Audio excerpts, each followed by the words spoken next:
Hello friends, welcome back to my channel PG tech academy. तर मित्रांनो, हा DSU चा आपला पहिला लेक्चर होणार आहे. DSU data structure using C programming लँग्वेजचा हा आपला पहिला लेक्चर होणार आहे. तर या लेक्चर मध्ये आपण युनिट 1 स्टार्ट करणार आहोत. युनिट 1 मध्ये आपल्याला काय काय बघायचं आहे. Unit 1 introduction to data structure. Total 4 मार्काला युनिट हा येणार आहे फायनल एक्झामच्या दृष्टिकोनातून. ह्या कमी मार्काला युनिट आहे म्हणून ह्याला सोडून द्यायचं नाही मित्रांनो. तर याचा सुद्धा चांगला अभ्यास करायचा तुम्ही. युनिट 1 हे किती इंट्रोडक्शन टू डेटा स्ट्रक्चर किती मार्काला 4 मार्काला येणार आहे सिलेबस नुसार, MSBTच्या के स्कीमच्या सिलेबस नुसार. त्याच्यामध्ये आपल्याला काय काय शिकायचे हे सर्व सिलेबस तर आपण बघितलेलाच आहे. Non linear, linear data structure शिकायचे आपल्याला. आजच्या लेक्चरमध्ये आपण काय करूया, नीड ऑफ डेटा स्ट्रक्चर आणि डेटा स्ट्रक्चर काय राहतंय हे बघून घेऊया. हे सर्व शिकून घेऊया, डेटा स्ट्रक्चर काय राहतंय ते. तर चला तर मग डेटा स्ट्रक्चर काय राहते ते बघूया. मित्रांनो, डेटा आधी डेटा काय आहे ते समजून घ्या, त्यानंतर डेटा स्ट्रक्चर तुम्ही समजून घ्या. चला तर डेटा सांगतो तुम्हाला. डेटा काय राहतो. Data is a collection of numbers, alphabets and special symbols which are use to represent an information. Data काय आहे, एक कलेक्शन आहे नंबर्सचा. 0 to 9 पर्यंत जे नंबर्स आहेत त्या नंबर्सचा कलेक्शन असू शकते डेटा. डेटा काय असू शकते, अल्फाबेट्स असू शकते. डेटा काय असू शकते, स्पेशल सिम्बॉल्स असू शकते. ते एक रिप्रेझेंट करण्या इन्फॉर्मेशन रिप्रेझेंट करण्यासाठी वापरले जाऊ शकतात हे डेटा. आता मित्रांनो, तुम्ही मला सांगा हे काय आहे. ही डेफिनेशन, हे डेटा स्ट्रक्चर, हे PG tech academy for free classes on YouTube, हे सर्व काय आहे. ही PDF म्हणजे काय आहे, एक प्रकारचा डेटाच आहे ना. तर मग हे अल्फाबेट्सच आहेत ना हे सर्व डेटा. त्याला डेटा म्हणू शकतो का आपण? हो, तर हे डेटा म्हणू शकतो याला आपण, कारण की हे अल्फाबेट्स मध्ये येतात.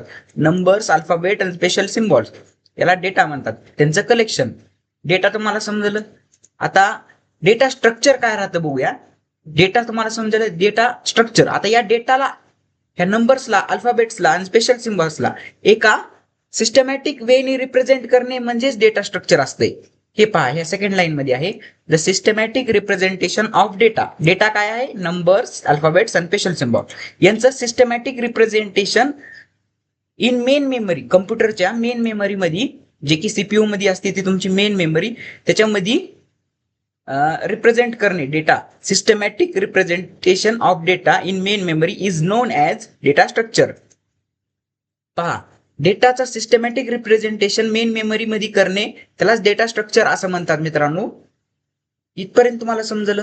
तर मित्रांनो, तुम्हाला ही लाईन समजण्यासाठी एक एक्झाम्पल देतो मी तुम्हाला. जे की एक्झाम्पल मी तुम्हाला याच्या आधी सुद्धा दिलं तर, लायब्ररी वालं. हे पहा मित्रांनो, लायब्ररी ए, इथं 2 लायब्ररी घेतल्यात मी, 2 बुक शेल्फ घेतलेत. लायब्ररीच म्हणा. ही एक, इथं काय आहे, बुक्स कशाही अशा तशा ठेवलेल्या आहेत, आडव्या उभ्या कशाही बुक्स ठेवलेल्या आहेत. आणि इथं पहा, इथं एका सिस्टमॅटिक वेने रिप्रेझेंट करून ठेवलेले आहेत. म्हणजे कसं, इथं प्रोग्रामिंगचे, इथं सर्व थेअरीचे, इथं सर्व प्रॅक्टिकलचे बुक्स, आणि इथं सर्व सायन्स, मॅथ, बायोलॉजी यांच्या बुक्स अशा रिप्रेझेंट करून ठेवलेल्या आहेत. मग हे सेक्शन त्याचा C लँग्वेजचा असन, हे सेक्शन त्याचा PICचा DSUचा असन, हे सेक्शन मग त्याचा मायक्रो प्रोसेसरचा असन, हे सेक्शन DTEचा असन, हे सेक्शन C++चा असन. असं प्रोग्रामिंगचे हे सेक्शन्स करून ठेवले. म्हणजे इथं काय झालं, बुक्सचं एक सिस्टमॅटिक वेने रिप्रेझेंट केलं ना, बुक्सला एका सिस्टमॅटिक वेने अरेंज केलं. बुक्सला प्रोग्रामिंगचे या साईडला, बाकीचे प्रॅक्टिकलचे आणि बाकीचे मॅथ वगैरे ऑल सब्जेक्टचे ह्या साईडला, राईट साईडला, असे एका वेने रिप्रेझेंट केले. तसंच मित्रांनो, डाटाला आपल्याला रिप्रेझेंट करणे सिस्टमॅटिक वेने कुठं, मेन मेमरी मध्ये, कम्प्युटरच्या जी मेमरी असते त्याच्यामध्ये रिप्रेझेंट करणे सिस्टमॅटिक वेने, त्यालाच डाटा स्ट्रक्चर असं म्हणतात मित्रांनो. आता मित्रांनो, मला सांगा, इथं जर तुम्हाला या लायब्ररी ए मध्ये तुम्हाला जर कोणती DSU ची एक गाईड बुक हुडकायची असेल, DSU ची गाईड बुक, तर तुम्हाला सापडा इथं खूप वेळ लागेल ना मित्रांनो. या सगळ्या उताड्यामध्ये तुम्हाला सापडाय खूप वेळ लागेल. आणि इथंच तुम्हाला तेच जर काम तुम्हाला लायब्ररी बी मध्ये करून दिलं, तर तुम्हाला लगेच लक्षात येऊन जाईल की प्रोग्रामिंगचं सेक्शन हे आहे, त्यातलं DSUचं सेक्शन हे आहे. मग तुम्ही याच ब्लॉकमध्ये तुम्ही ते बुक हुडकायचा प्रयत्न करता. मग ते तुम्हाला इझी टू इफिशियंट आहे ना, इझी टू ऍक्सेस आहे ना. मग मग डाटा सुद्धा त्याच प्रकारचा असतं मित्रांनो. डाटा जर तुम्ही असा तसा मेमरीमध्ये ठेवता तर ते तुम्हाला ऍक्सेस करण्यासाठी खूप अवघड जाईल, आणि ते जर सिस्टमॅटिक वेने रिप्रेझेंट तुम्ही केला तर तुम्हाला ते लवकर ऍक्सेस करता येईल ते डाटा.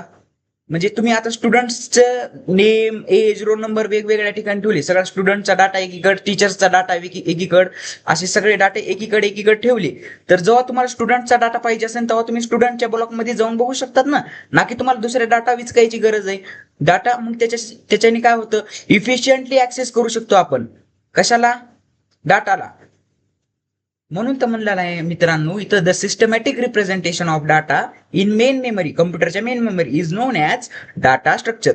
कम्प्युटरच्या मेन मेमरीमध्ये सिस्टमॅटिक रिप्रेझेंटेशन करणे यालाच डाटा स्ट्रक्चर असं म्हणलेलं आहे.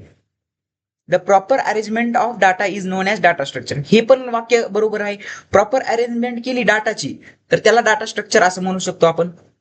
ए data structure is a way of storing data in computer so that it can be used efficiently.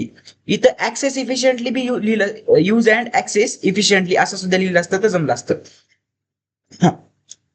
A data structure is a way. Data structure काय आहे? वे आहे एक. डाटा स्ट्रक्चर पद्धत आहे एक डाटाला स्टोअर करण्याची. कुठं? कम्प्युटरच्या मेमरीमध्ये. सो दॅट म्हणजे जेणेकरून काय होईल, आपल्याला ती इफिशियंट वेने ऍक्सेस करता येईल. जेव्हा आपल्याला जे कोणता डाटा लागत असेल, सपोज स्टुडंटचा डाटा लागत असेल तर ते स्टुडंटच्या ब्लॉकमध्ये जाऊन आपण ऍक्सेस करू शकतो. हे तुम्हाला समजलं? ही काय नाही, ही अशीच डायग्राम मी ठेवलेली आहे एक डाटा स्ट्रक्चरच्या साठी. तर ते खाल्ली लायब्ररीची डायग्राम तुम्ही एक्झाम्पल मध्ये देऊ शकता. तुमच्या जर एक्झाम्पल विचारलं डाटा स्ट्रक्चरचं तर तुम्ही ते देऊ शकता. 2 मार्कासाठी डेफिनेशन येते, जास्ती नाही, 2 मार्कासाठी येते एक्झाम मध्ये. नीड ऑफ डाटा स्ट्रक्चर हे सुद्धा 2 मार्कासाठी येतो. नीड ऑफ डाटा स्ट्रक्चर मध्ये काय आहे ते बघूया. डाटा स्ट्रक्चरची नीड, डाटा स्ट्रक्चर का म्हणून आपल्याला लागतो हे सांगायचं इथं. डाटा स्ट्रक्चरने काय होतं? Data structure are an important way to organise information or data in computer. Data structure काय आहे? एक प्रोसिजर आहे, एक वे आहे इम्पॉर्टंट काय करण्याची? डाटाला ऑर्गनाइज करण्यासाठी. डाटाला ऑर्गनाइज करण्याची म्हणजे इन्फॉर्मेशनला ऑर्गनाइज करण्याची. कुठं? कम्प्युटरच्या मेन मेमरीमध्ये. त्याच्यासाठी आपल्याला डाटा स्ट्रक्चर लागतो मित्रांनो. हे असं सांगितलेलं आहे ह्या वाक्यामध्ये. डाटा स्ट्रक्चर का लागतो आपल्याला? डाटाला एका ऑर्गनाइज वेनी इन्फॉर्मेशनला ऑर्गनायझिंग करण्यासाठी डाटा लागतो. ऑर्गनायझिंग म्हणजे एका ऑर्डरने ठेवणे डाटाला. म्हणजे आता इथं कसं ऑर्डर ठेवलं आपण, किंवा प्रोग्रामिंगचे पुस्तकं इकडे राहणार, थिअरीचे पुस्तकं इकडे राहणार, असं एक ऑर्डर ठेवणे, सेपरेट करणे. तर सेकंड वाक्यामध्ये बघूया आपण. It has different way of storing and organizing data in computer memory. Data स्ट्रक्चरची नीड मध्ये पाहता असताना आपण डिफरंट वेज आहेत डाटाला स्टोरिंग अँड ऑर्गनायझिंग करण्यासाठी कम्प्युटरच्या मेमरीमध्ये. त्याच्यासाठी आपण डाटा स्ट्रक्चरचा वापर करतो. डाटा स्ट्रक्चरचा वापर का म्हणून? कारण की डाटा स्ट्रक्चर मध्येच त्या वेज आहेत, स्टोरिंगच्या मेथड्स आहेत, अल्गोरिथम्स आहेत, वेज आहेत. वेज म्हणजे पद्धती आहेत डाटा स्ट्रक्चर मध्ये. अशा पद्धती आहेत जेणेकरून त्या पद्धतीचा वापर करून डाटाला स्टोअर करायचं किंवा ऑर्गनाइज करायचं कम्प्युटरच्या मेमरीमध्ये. त्याच्या पद्धती या डाटा स्ट्रक्चर मध्ये आहेत, म्हणून डाटा स्ट्रक्चरचा यूज इथं करायचा आहे. ही एक आपली नीड झाली, डाटाला स्टोअर करणे आणि ऑर्गनाइज करणे. It helps to understand relationship of one data element with another. एका डाटाचे रिलेशनशिप दुसऱ्या डाटा सोबत अंडरस्टँड करणे म्हणजेच डाटा स्ट्रक्चर होय.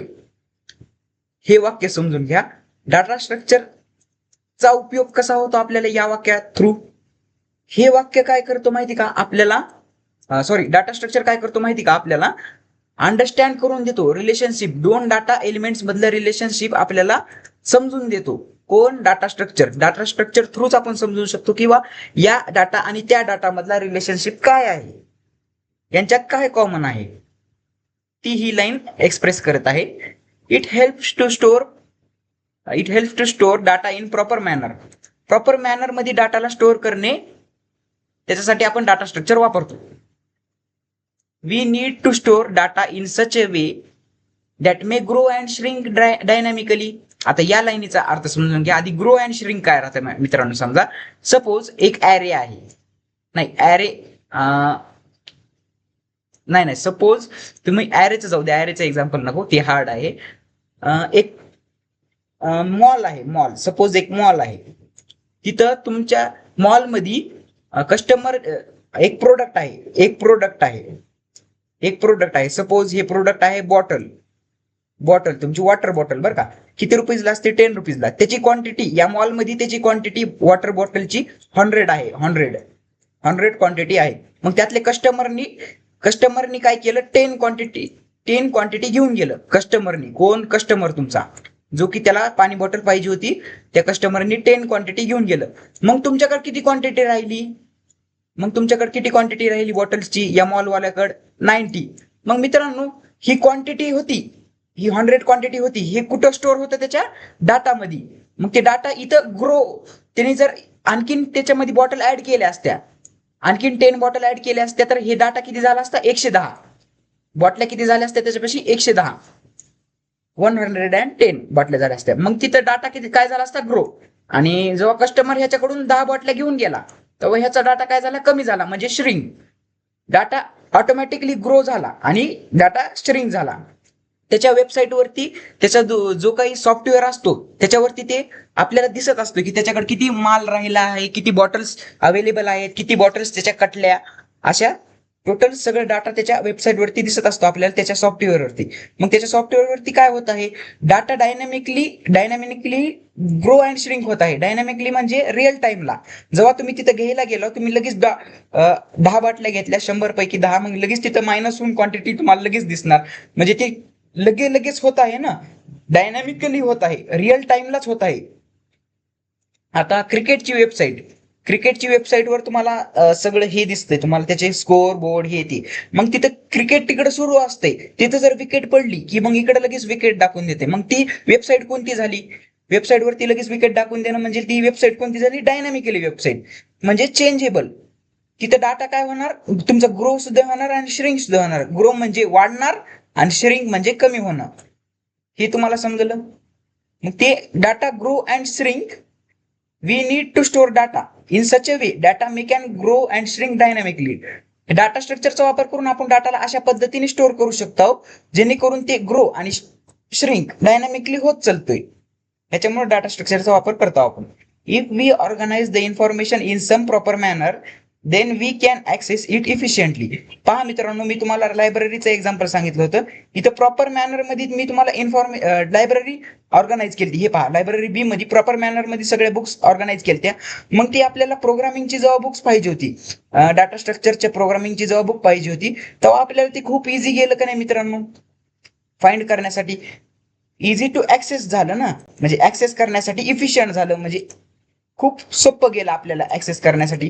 त्याच्यामुळे आपल्याला डाटा स्ट्रक्चर लागतो मित्रांनो. का म्हणून की ऑर्गनाइज वेन इन्फॉर्मेशनला जर स्टोअर केलं तर ते इझी टू ऍक्सेस राहील आपल्यासाठीच. Because of data structure it is possible to manage huge amount of data. Large amount of data manage करणं हे पॉसिबल आहे डाटा स्ट्रक्चरचा वापर करून. किती पण लार्ज असू द्या, मोठमोठ्या कंपन्या गुगल, मायक्रोसॉफ्ट हे डाटा स्ट्रक्चरचाच वापर करतात. डाटा स्ट्रक्चरसाठी ते स्पेशली इंजिनियर्स हायर करतात. त्यांचे डाटा स्ट्रक्चरचं ज्यांना नॉलेज आहे ते इंजिनियर्स त्यांच्या कंपनीमध्ये लागू शकतात मित्रांनो. तिथपर्यंत तुम्हाला समजलं. नीड ऑफ डाटा स्ट्रक्चर समजलं तुम्हाला. त्यानंतर डाटा स्ट्रक्चरचे डेफिनेशन तुम्हाला समजली, एक्झाम्पल्स तुम्हाला समजले. त्यानंतर operations perform on data structure. Data structure वरती कोणकोणते ऑपरेशन्स परफॉर्म होतात? इन्सर्शन म्हणजे काय? It add new data in data structure. Deletion म्हणजे काय? It remove a data from existing data structure. Data structure मध्ये नवीन डाटा ऍड करणे त्याला इन्सर्शन असं म्हणतात मित्रांनो. डाटा स्ट्रक्चर मधून काही डाटा, एक्झिस्टिंग डाटा म्हणजे जे त्याच्यात आधीपासून डाटा आहे त्याला रिमूव्ह करणे त्याला डिलिशन असं म्हणतात मित्रांनो. इन्सर्शन, डिलिशन झालं. सर्चिंग म्हणजे डाटा फाइंड आउट करणे, finding location of data with in given data structure. एखाद्या डाटा स्ट्रक्चर मधून डाटा फाइंड आउट करणे म्हणजे त्याला सर्चिंग ऑपरेशन म्हणतात मित्रांनो. शॉर्टिंग म्हणजे एखाद्या डाटाला अरेंज करणे, arranging data in some logical order म्हणजे कोणते ऑर्डर? एकतर ते असेंडिंग और ते डिसेंडिंग ऑर्डर. डाटाला एकतर असेंडिंग ऑर्डर मध्ये किंवा डिसेंडिंग ऑर्डर मध्ये अरेंज करणे. त्यालाच लॉजिकल ऑर्डरमध्ये अरेंज करणे असं म्हणू शकतो आपण. त्याला शॉर्टिंग असं म्हणतात मित्रांनो. डाटाला कोणत्यातरी ऑर्डरमध्ये अरेंज करणे त्याला शॉर्टिंग असं म्हणतात. ट्रायव्हर्सिंग म्हणजे काय मित्रांनो, प्रत्येक एलिमेंटला एकदा भेट देऊन येणे. भेट देऊन येणे म्हणजे काय, it is an operation that access each and every element. प्रत्येक एलिमेंटला ऍक्सेस करतो त्याला काय म्हणणे, ऍक्सेस करतो म्हणजे काय, एक म्हणजे आता तो काय करणार, आता पहा इथं FROM 5 डाटा एलिमेंट आहे. F एक आहे, R एक आहे, O एक आहे, M एक आहे. 4 डाटा एलिमेंट आहेत.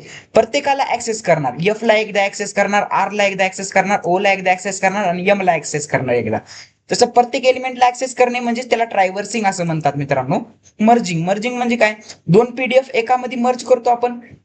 मग इथं तसंच मित्रांनो, 2 डाटा स्ट्रक्चर एका डाटा स्ट्रक्चर मध्ये मर्ज करणे त्याला मर्जिंग म्हणतात मित्रांनो. कंबायनिंग 2 data structure into 1 single data structure त्यालाच मर्जिंग असं म्हणतात मित्रांनो. कंबायनिंग 2 data structure into single data structure त्यालाच मर्जिंग असं म्हणतात मित्रांनो. मर्जिंग समजलं तुम्हाला. आता मित्रांनो इथं 2 मार्कासाठी प्रश्न कसा येतो माहिती का, enlist operations in data structure. त्यामध्ये लिहायचं तुम्ही insertion, deletion, searching, sorting, traversing, merging. नुसतं एवढं तुम्ही लिहू शकतात. एनलिस्ट अँड डिफाईन म्हणलं का मग तुम्हाला त्याच्या पुढचं सुद्धा लिहावं लागेल. एनलिस्ट पण करावं लागेल आणि हे adding new data, removing existing data, finding location of data, arranging data in logical manner, हे समोरचं सुद्धा तुम्हाला लिहावं लागेल. जेव्हा तुम्हाला डिफाईन सुद्धा म्हणलं तेव्हा.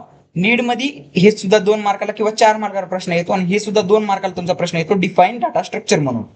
इथपर्यंत तुम्हाला समजलं मित्रांनो. ही पहा, ही अशी डायग्राम एखादी काढून घ्या.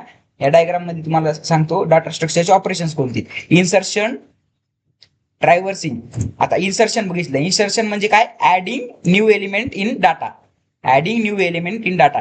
ट्रायव्हर्सिंग म्हणजे काय, accessing each element in data structure म्हणजे इच एलिमेंटला ऍक्सेस करणे.